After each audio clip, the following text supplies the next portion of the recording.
Com o minério de ferro nas mínimas históricas possíveis, a pergunta é: será que compensa entrar em alguma dessas ações? Por exemplo, Bradespar, tendo aqui como a sua empresa mãe a própria Vale ou CSN Mineração. Podemos observar alguns múltiplos que estão bem diferentes, alguns até que você deve adicionar aqui uma certa medida de cautela e de risco, e é o que a gente vai observar. Por exemplo, se eu começar aqui pela Bradespar, nós podemos entender que alguns efeitos de curto prazo já modificaram um pouco aqui o cenário. Por quê? Porque recentemente nós fizemos vídeos falando sobre algumas taxas de desconto que eram as maiores ou menores, depende do ângulo, históricas. Por exemplo, Bradespar chegou aqui em junho com uma taxa de desconto de 31,2 e em julho de 30,08. Quando a gente olha na média anual aqui, olha, desde 2019, vamos colocar os últimos 4, 5 anos, Bradespar nunca teve tanto desconto assim, salvo alguns períodos que foram mais turbulentos por conta de alguns acontecimentos, especialmente relacionado com Vale e também alguns trades aqui de Bradespar, mas fato é que a taxa de desconto dela está realmente alta. Porém, aqui em agosto parece que as coisas meio que mudaram ou mudou de figura. Por quê? Porque agora temos uma taxa um pouco menor. Sabemos que recentemente entraram alguns grupos de grandes investidores, né? Por exemplo, BlackRock aumentando a sua participação, que fez com que esta defasagem entre os ativos que a empresa tem, quando eu falo ativos, são as ações da Vale, 3,83% do capital votante, ou seja, quando você soma os ativos, que são as ações da Vale, e, e subtrai do valor de mercado das cotações de Bradespar, você tem um desconto de 2,5 bi. Fora o dinheiro em caixa que a empresa tem, que ela tem bastante dinheiro em caixa. A gente está falando aí de quase 300 milhões aí de reais, ok? Então, um ponto aqui a ser observado é esse. Agora vamos tentar entender o cenário macro. O que está acontecendo no cenário macro? Quando a gente olha aqui o aço, na verdade eu estou pegando o FEF aqui, tá? Que é o 62%, que praticamente é o que a maioria deles trabalha, especialmente CSN Mineração. Veja que nós só tivemos um período aqui, olha, em outubro de 2023, em que o minério de ferro caiu abaixo dos US$ 100. E coloquem aí, né? Vamos colocar aqui, olha, em um ponto de observação esses US$ 100. Por que é tão importante para o minério de ferro ficar acima de 100 mil, perdão, de US$ 100 a tonelada?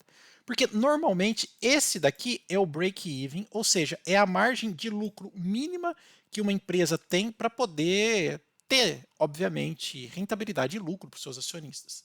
Isso eu não estou tirando da minha cabeça. Por exemplo, se você entrar aqui no, pegar aqui CMIN 3 e entrar no RI, você vai ver que logo na capa, pegar aqui CSN Mineração, logo na capa, na explicação da empresa, ela já até fala, olha, quanto que é o mínimo aceitável que eu tenho aqui para poder gerar bons lucros. Então, por exemplo, se eu entrar aqui na CSN Mineração, passar para português, vamos pegar aqui minério de ferro, por exemplo. Lembrando que a CSN Mineração faz três tipos, né, de granulometria do seu minério de ferro, desde partes até 6 milímetros e 50 milímetros, depois até 1/10 de milímetro e abaixo de 1/10, que é praticamente um pó. Quando você vem aqui, companhia, vamos pegar aqui, mercado global. Vamos dar uma olhada aqui o que acontece aqui no mercado global de CSN Mineração. Tá vendo que aqui ela fala o seguinte, ó, o mercado global de minério de ferro 62%, que é esse aqui que a gente está observando. Veja que é importante vocês compreenderem exatamente as informações da companhia que você está observando. Muitos acabam sendo levados só por opiniões de youtubers com pouco conhecimento, então você precisa sempre aumentar cada vez mais conhecimento para poder tomar boas decisões. Então aqui a gente está falando dos 62%. Vamos lá. 62% vem aproveitando ou apresentando tendências crescentes nos últimos anos. Lembrando que os 62%, pessoal, você precisa lavrar uma quantidade menor de terra para extrair mais minério de ferro. Tá? Então, por exemplo, você tem uma montanha aqui, que ela corresponde a 100%, pode ser de terra ou qualquer outra coisa. Esse ferro aqui, olha, é 62%. Você tem praticamente 2/3 de aproveitamento. Você só tem pouco descarte que vai lá para barragens de rejeito, entre outras coisas. Tá? Por isso que esse daqui é muito mais bem apresentado no mercado global. Vai lá.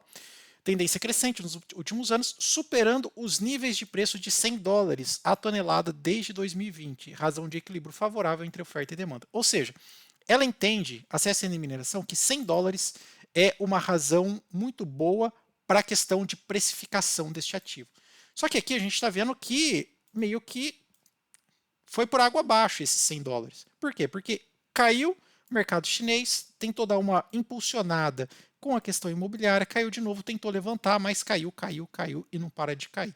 Onde, podemos observar aqui, está abaixo dos nossos queridos $100 aqui, ó, a tonelada. Então, aqui já acende um ponto de alerta. Só que daí a gente tem a contramão disso. Qual que é a contramão? Lembra lá da estratégia de Peter Lynch, que ele usa ações cíclicas e ele conseguia excelentes retornos? Até se você colocar aqui no Google, vamos ver se consigo, olha. Vamos colocar aqui, ó, retorno Peter Lynch, ó. Aqui, essa imagem aqui que eu queria mostrar para vocês. Dá só uma olhada aqui que interessante. Ó. Tá vendo que aqui são os principais gestores de fundos, né? A gente vê que o Warren Buffett, por exemplo, ele conseguiu uma média de aproximadamente 13% em 55 anos. Então você vê que o longo prazo aqui beneficiou ele. Aí você tem na contramão o Jim Rogers, que é um cara que utilizava o primeiro a utilizar a inteligência de mercado, dados computadorizados, enfim, um monte de coisa. Ele conseguia mais de 30% num período curto aqui de 13 anos. Ele bateu o mercado em muito, tá? Mas estratégia extremamente sofisticada. Depois vem o cara da nossa planilha lá, o nosso painel inteligente, que é o Joe Greenblatt. E depois vem aqui Benjamin Graham, também é o cara lá do nosso painel inteligente. E quando a gente olha aqui Peter Lynch, vamos tentar encontrar ele. Ó. Aqui, ó o Peter Lynch aqui.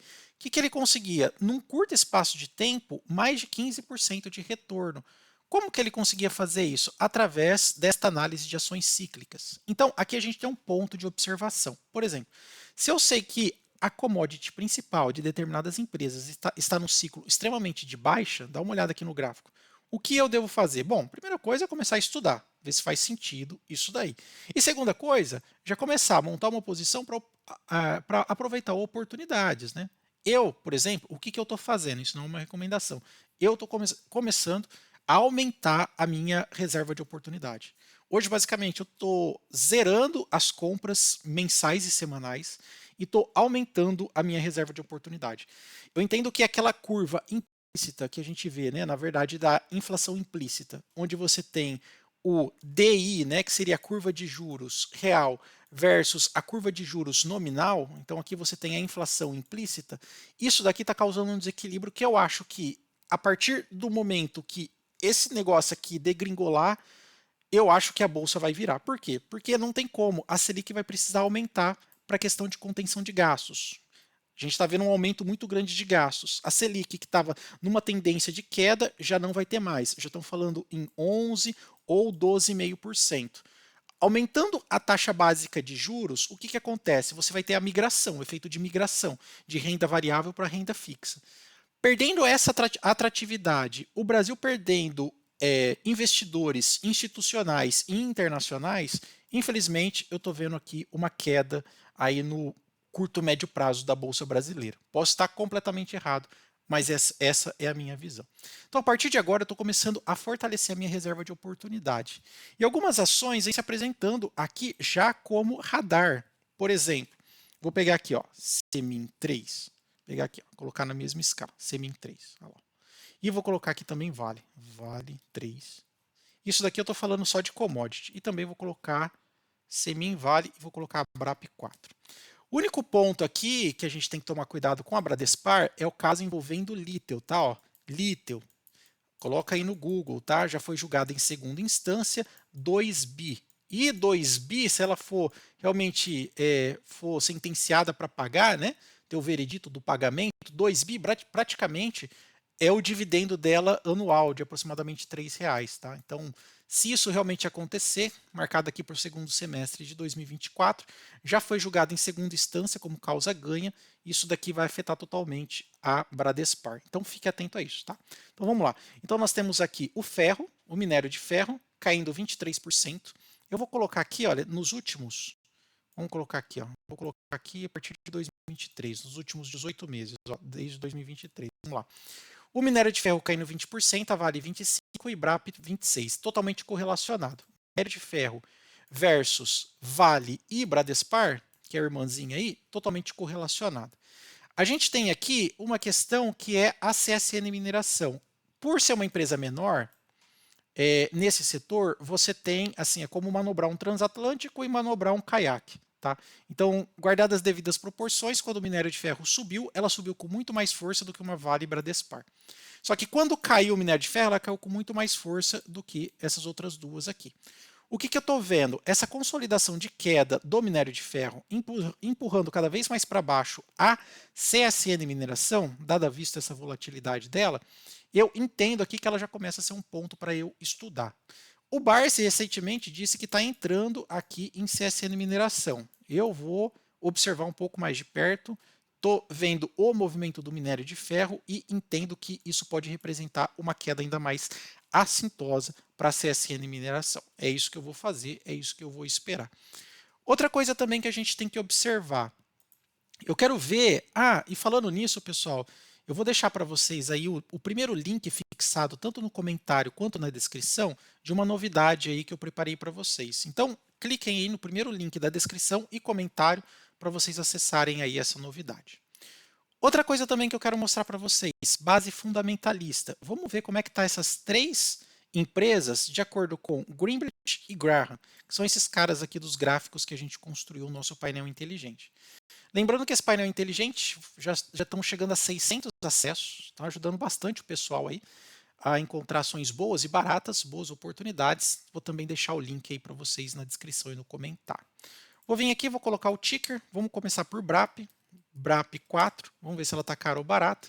Olha lá, para Graham e Greenblatt está barata. Haja visto o retorno, o desconto e o dividendo. Essa combinação barata para os dois. Vamos ver agora a Vale. Vou pegar aqui, ó. Vale 3, muito mais volume, mais robusto. Também está barata para Greenblatt e Graham. Preço de tela de fechamento do dia anterior 56, pode chegar a 104 sem margem de segurança. Haja visto o ROI, muito rentável, um preço justo e um PL baixo, além de um excelente dividendo.